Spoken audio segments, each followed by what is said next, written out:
Hello students, आज हम बात करेंगे फंक्शंस ऑफ मार्केटिंग के बारे में। प्रीवियस स्लाइड्स में मैंने आपको बताया था कि मार्केटिंग क्या है, मार्केटिंग की नेसेसिटी क्या है फर्म के अंदर, मार्केटिंग क्यों रिक्वायर्ड होता है एक फर्म में, और मार्केटिंग से क्या क्या हमें जो है बेनिफिट हो सकते हैं। थोड़ा सा इसके बारे में हमने डिस्कस किया था। आज हम बात करेंगे फंक्शंस ऑफ मार्केटिंग के बारे में। मार्केटिंग, जैसा मैंने आपको बताया है, किसी भी प्रोडक्ट को मैन्युफैक्चरर या किसी भी सर्विस को प्रोवाइड करने के लिए जब हम मार्केट में जाते हैं तो मार्केट में कस्टमर डायरेक्टली उसको जो है अडॉप्ट नहीं कर लेता है। हमें उसके बारे में कस्टमर को तैयार करना होता है कि वो हमारी सर्विसेज और गुड्स को परचेज करे। और कस्टमर को तैयार करने के लिए जो अलग अलग तरह की जो हम एक्टिविटीज करते हैं वो सभी मार्केटिंग में इंक्लूड होती हैं। कस्टमर का परसेप्शन बदलना, कस्टमर की डिजायर और वांट्स को सेटिस्फाई करना, और साथ साथ उसे ये बताना कि हमारा प्रोडक्ट जो है वो उसको गुड सर्विस देगा, बेस्ट प्राइस पर देगा, और जितनी उसकी डिजायर और वांट्स हैं वो सब पूरी करेगा। और आफ्टर सेल भी हम उसके लिए हर समय तैयार रहेंगे उसकी सर्विसेज करने के लिए, तब जाकर के एक गुड या सर्विस जो है मार्केट में चलती है। आज का टाइम कंपटीशन का टाइम है। अगर कोई प्रोडक्ट आपको मार्केट में सेल करना है तो आपको उसकी मार्केटिंग करनी ही होगी। Without marketing nobody product can be success in the market. So that we are trying to understanding the functions of marketing. Marketing के फंक्शंस में सबसे पहले हम बात करते हैं मार्केटिंग रिसर्च के बारे में। सबसे पहला फंक्शन है मार्केटिंग का, मार्केटिंग रिसर्च करना। हमने कोई प्रोडक्ट या सर्विस बनाई है, वो मार्केट में कहाँ सेल होगी, किन लोगों को सेल होगी, किस तरह के कस्टमर्स में किस तरह से हमें प्राइस रखना है, कैसे बात रखनी है, किस लेवल के कस्टमर, किस इनकम लेवल के कस्टमर किस एरिया में रहते हैं, उस हिसाब से हमें प्रोडक्ट का जो प्रोडक्ट लाइन है वो कैसे बनानी है। ये सब जो बातें हैं ये सब जो है मार्केटिंग रिसर्च में ही आती है। मार्केटिंग रिसर्च में पूरी मार्केट स्ट्रेटेजी का एक एनालिसिस किया जाता है, एक रिपोर्ट तैयार की जाती है कि हमारा प्रोडक्ट किन कस्टमर्स को किस तरह से बेचा जाएगा, किस तरह से वो उसको जो है परचेज करेंगे, क्या उनका इनकम लेवल होगा, क्या उनका एजुकेशन लेवल होगा, क्या उनके लिविंग स्टैंडर्ड होंगे, क्या उनके डिजायर और वांट्स हैं, क्या उनका कल्चर है। ये सब बातों के जो क्वेश्चन से ये जो सब आए हैं, इन सब का जो आंसर है वो मार्केटिंग रिसर्च से आता है। तो सबसे पहले हमें एक मार्केटिंग रिसर्च ऑर्गेनाइज करनी होती है मार्केट में जाने से पहले, जिसमें मार्केट का एक हम अंदाजा लेते हैं, एक एस्टिमेट लेते हैं कि मार्केट से हमें क्या डिमांड्स मिलेंगी। उसी के अकॉर्डिंग हमें अपना प्रोडक्शन और अपनी सर्विसेज तैयार करनी होती है।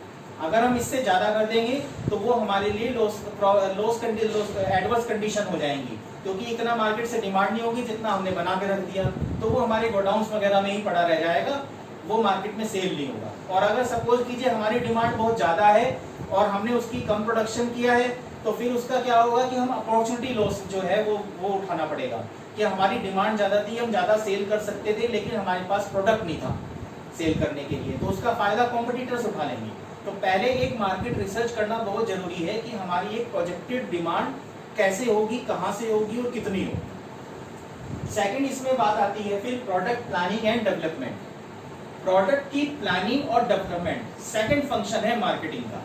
प्रोडक्ट को प्लान करना, प्रोडक्ट को तैयार करना according to customer wants and desires, एक प्रोडक्ट को तैयार करना, और साथ ही फिर उसकी जो है मार्केट में डेवलपमेंट करना। डेवलपमेंट कैसे होता है प्रोडक्ट का, जब हम प्रोडक्ट को तैयार करते हैं तो प्रोडक्ट्स में कई सारे फॉल्ट रह जाते हैं, कई सारी कमियां रह जाती हैं। तो प्रोडक्ट डेवलपमेंट का एक प्रोसेस होता है कि जब हम कोई प्रोडक्ट तैयार करते हैं तो कुछ जो सिलेक्टेड कस्टमर्स होते हैं हम उनको प्रोडक्ट जो है वो सर्विस के यूज करने के लिए देते हैं कि भाई आप इन्हें यूज कीजिए और बताइए इसमें क्या क्या जो है आपको डिसएडवांटेज लगे हैं, क्या एडवांटेज लगे हैं, और जो डिसएडवांटेज हैं हम उन्हें दूर करेंगे। तो इस तरह से बार बार इस प्रोसेस को रखा जाता है। जब वो कस्टमर्स फुल्ली सेटिस्फाई हो जाते हैं उस प्रोडक्ट से, तब हम उस प्रोडक्ट को जो है मार्केट में उतारते हैं। तो इस तरह से प्रोडक्ट डेवलपमेंट जो है वो चलता रहता है। प्रोडक्ट डेवलपमेंट करने के बाद एक अच्छा प्रोडक्ट ही मार्केट में उतारती है कंपनी, ताकि उसको अच्छा रेस्पॉन्स मिले और वो प्रोडक्ट लंबे टाइम तक मार्केट में सर्वाइव करे। तो प्रोडक्ट डेवलपमेंट और प्रोडक्ट प्लानिंग सेकंड थिंग है मार्केटिंग, ये सब मार्केटिंग में ही आता है। नेक्स्ट थिंग है इसमें डिस्ट्रीब्यूशन चैनल। डिस्ट्रीब्यूशन चैनल होता है प्रोडक्ट को हमने बनाया, मैन्युफैक्चरर ने बनाया और फिर उसको सेल करना, प्रोडक्ट बनाना और उसको कंज्यूमर तक पहुंचाना। इस बीच के जो चैनल होते हैं, इस बीच के जो लोग होते हैं जो प्रोडक्ट को कंपनी से लेकर के कंज्यूमर तक पहुंचाने का काम करते हैं, वो सब डिस्ट्रीब्यूशन चैनल में आते हैं। जैसे कंपनी ने प्रोडक्ट बनाया तो वो जो गुड्स है उसकी सप्लाई डिस्ट्रीब्यूटर्स को की, डिस्ट्रीब्यूटर्स ने वही प्रोडक्ट जो है अकॉर्डिंग टू रिक्वायरमेंट रिटेलर्स को की, और रिटेलर्स के यहाँ पर कंज्यूमर ने अपनी अकॉर्डिंग टू रिक्वायरमेंट उससे परचेज किया। तो इस तरह से बीच में जो रिटेलर और डिस्ट्रीब्यूटर आए हैं, ये सब मार्केट चैनल में आते हैं, डिस्ट्रीब्यूशन चैनल में आते हैं। तो मार्केटिंग का नेक्स्ट जो काम है, फंक्शन है कि अपने डिस्ट्रीब्यूशन चैनल्स को ढूंढना, उन्हें तैयार करना और ऐसे डिस्ट्रीब्यूशन चैनल्स को बनाना ताकि प्रोडक्ट जो है स्मूथली फैक्ट्री से लेकर के सीधा कंज्यूमर तक विदाउट एनी रिस्ट्रिक्शन पहुंच जाए, without any time consuming. Next इसमें आता है फिर प्राइसिंग।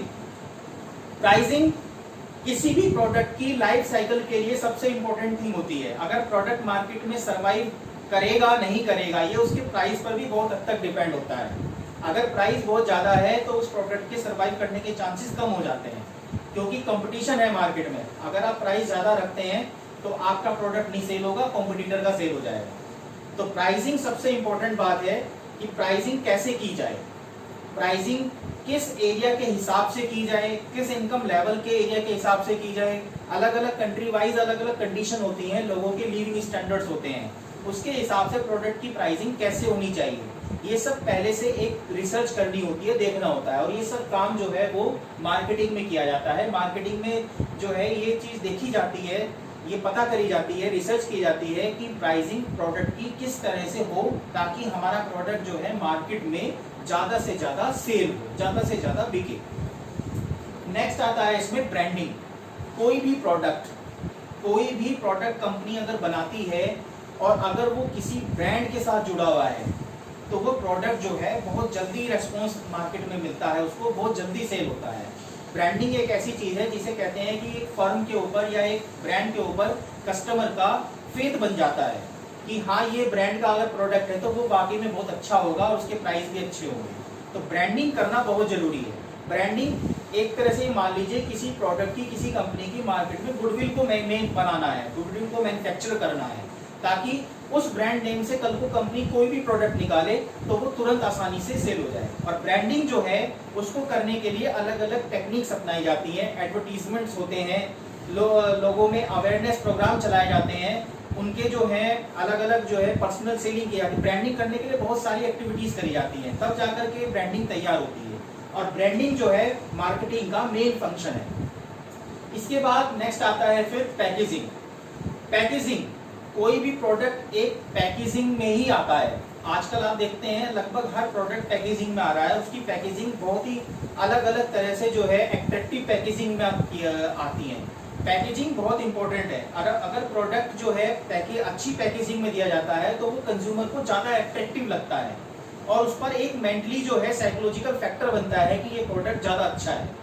तो पैकेजिंग जो है वो मार्केटिंग का ही फंक्शन है। पैकेजिंग किस तरह से की जाए ताकि प्रोडक्ट जो है पैकेज में सेफ रहे और साथ साथ कंज्यूमर को एट्रैक्टिव लगे और उस पैकेजिंग से जो है प्रोडक्ट की सेफ्टी भी हो जाए, प्रोडक्ट सेफली जो है कंज्यूमर तक पहुंच भी जाए। तो पैकेजिंग भी मार्केटिंग का ही फंक्शन है। नेक्स्ट इसमें आता है प्रमोशन। कई बार क्या होता है, सेल बढ़ाने के लिए अलग अलग तरह के हमें जो है तरीके यूज करने होते हैं। जैसे सेल्स बढ़ाने के लिए सेल्स स्कीम्स चलाना, पर्सनल सेलिंग करना, सेल्स के साथ में जो है टोकन वगैरह देना, कूपन वगैरह देना। तो सेल्स प्रमोशन करने के लिए जो भी एक्टिविटीज की जाती हैं सेल्स को बढ़ाने के लिए, वो सब जो है सेल्स प्रमोशन में आती हैं। इसमें पर्सनल सेलिंग वगैरह सब इंक्लूड होती है। इसके बाद आती हैं आफ्टर सेल सर्विसेज। ये सब एक्टिविटीज तो वो तब है जब हमारा प्रोडक्ट कंज्यूमर तक जा रहा है, बिक रहा है, लेकिन कंज्यूमर को बेचने के बाद ही कंपनी का काम अगर खत्म हो जाए तो प्रोडक्ट नेक्स्ट टाइम में कंज्यूमर कंपनी के पास में कभी नहीं जाके लेगा। क्योंकि अगर उसे आफ्टर सेल सर्विस हम नहीं देते हैं, उसको सेटिस्फाई नहीं करते हैं, अगर मान लीजिए कोई प्रोडक्ट हमने कंज्यूमर को सेल करा और बाद में उसको कोई प्रॉब्लम आई और वो हमारे पास आता है और हम कह देते हैं जी हमारा काम तो केवल प्रोडक्ट सेल करने तक का था, आगे की प्रॉब्लम के लिए आप खुद जिम्मेदार हो, तो वो प्रोडक्ट कभी मार्केट में सर्वाइव नहीं कर पाएगा, वो बहुत लंबे टाइम नहीं टिक पाएगा, वो भी खत्म हो जाएगा, ऐसी कंपनियां तुरंत बंद हो जाएंगी। वही कंपनी मार्केट में सर्वाइव कर सकती है जो अपने कस्टमर को आफ्टर सेल सर्विस भी सेटिस्फाई करे, तभी जाकर कस्टमर जो है उसमें प्रोडक्ट के लिए जो है एक फेथ बनती है।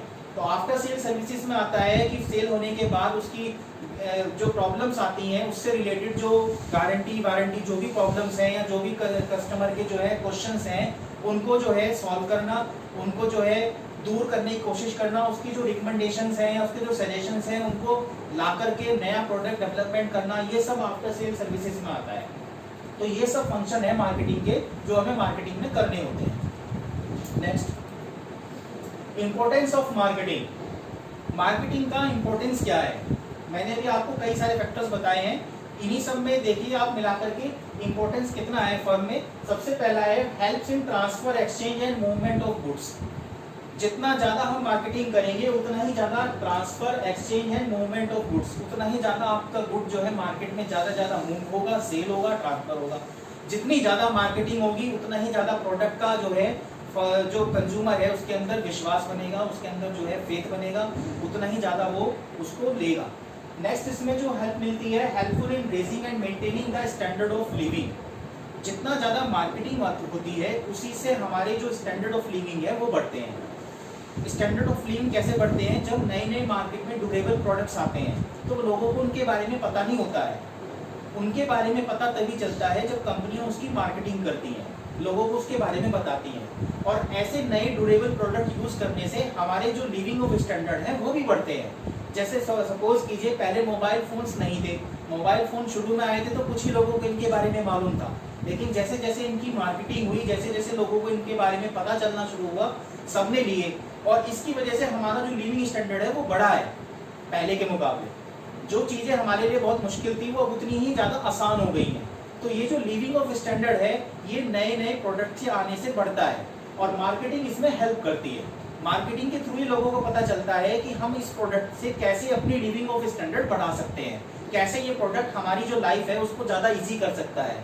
जो प्रोडक्ट हमारी लाइफ को ज्यादा इजी करेगा, ज्यादा ड्यूरेबल बनाएगा, हम उसी प्रोडक्ट को लेने के लिए फिर जो है इंस्पायर भी हो जाएंगे और चाहेंगे कि वो प्रोडक्ट हम खरीदें। तो मार्केटिंग इस चीज में हेल्प करती है। मार्केटिंग से ये बात हम लोगों तक पहुंचा सकते हैं कि भाई अपना जो आपकी प्रोडक्ट है इसको लेंगे तो इससे आपका ये बेनिफिट होगा।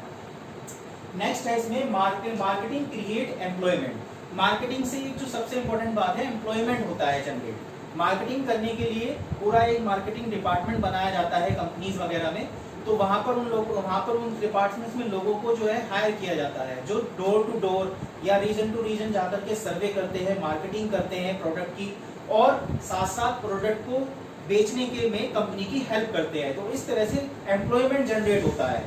जितना ज़्यादा से ज़्यादा प्रोडक्शन होगा, जितना ज़्यादा सेल होगी, उतना ही ज़्यादा कंपनी को नई नई इन्वेस्टमेंट करनी पड़ेगी, नई नई मशीनें लगानी पड़ेंगी, तो उससे क्या होगा और ज़्यादा लोगों को एम्प्लॉयमेंट मिलेगा। नेक्स्ट है इसमें helpful in development of an economy. Economy की जो डेवलपमेंट है उसे बढ़ाने में भी मार्केटिंग का ही स्पेशल रोल है। वो कैसे कि हर कंपनी जब मार्केटिंग करती है तो उससे क्या होता है, मार्केट में डिमांड बढ़ती है गुड्स की। मार्केटिंग का मतलब ही यही है, मार्केट में गुड्स या सर्विसेज की डिमांड को इंक्रीज करना। जितना ज़्यादा मार्केट में गुड्स और सर्विसेज की डिमांड बढ़ेगी उतना ही ज़्यादा जो है सेल परचेजिंग बढ़ेगी, और सेल परचेजिंग बढ़ने से कंपनियों की जो देश की ग्रोथ है, जो कंट्री की इकोनॉमिक ग्रोथ है वो होगी। जितना ज़्यादा मार्केट में फ्लो होगा पैसे का, मनी का, उतना ही ज़्यादा जो है इकोनॉमी भी ग्रोथ करेगी। नेक्स्ट है इसमें helpful in product branding and goodwill. Product की ब्रांडिंग और प्रोडक्ट की गुडविल जो है वो केवल हम एक गुड मार्केटिंग से ही पूरी कर सकते हैं, उसी से बना सकते हैं। जितना ज़्यादा हम अच्छी मार्केटिंग करेंगे, जितना ज़्यादा हम प्रोडक्ट के बारे में लोगों को अवेयर करेंगे, उतना ही ज़्यादा हमारा ब्रांड नेम बनेगा और हमारी गुडविल जो है वो बनेगी। और गुडविल और ब्रांडिंग होने के बाद जो हम प्रोडक्ट निकालेंगे वो मार्केट में आसानी से सर्वाइव करेंगे और आसानी से मार्केट में स्मूथली रन भी करेंगे। नेक्स्ट है इसमें एक्सपोर्ट प्रमोशन। एक्सपोर्ट प्रमोशन में भी मार्केटिंग हेल्प करती है। एक्सपोर्ट का मतलब होता है जब हम अपनी कंट्री से दूसरी कंट्री को सेल करते हैं, तो उसे एक्सपोर्ट बोलते हैं। तो एक्सपोर्ट प्रमोशन जो है वो तभी हो सकता है जब हम दूसरी कंट्रीज में या दूसरे जो हमारे जो रीजन्स हैं उनमें जाकर के जो है मार्केटिंग करें अपने गुड्स की, लोगों को अवेयर करें, दूसरी कंट्री के लोगों को कि हमारी कंट्री का जो ये प्रोडक्ट है ये आपके लिए ज़्यादा यूजफुल है और इसमें जो है आपको क्या क्या स्पेशलिटीज़ मिलेंगी, क्या क्या बेनिफिट्स मिलेंगे, तभी वो उनका यूज़ करेंगे। इस तरह से एक्सपोर्ट भी बढ़ेगा। तो मार्केटिंग ना केवल इंडिया जो जिसे कहते हैं कि जो कंट्री वाइज कल्चर है, कंट्री वाइज इकोनॉमी है, उसको ही नहीं बढ़ाता, बल्कि इंटरनेशनल जो इकोनॉमी है उसको बढ़ाने में भी हेल्प करता है। आज के लिए इतना ही पढ़ेंगे। Thank you very much.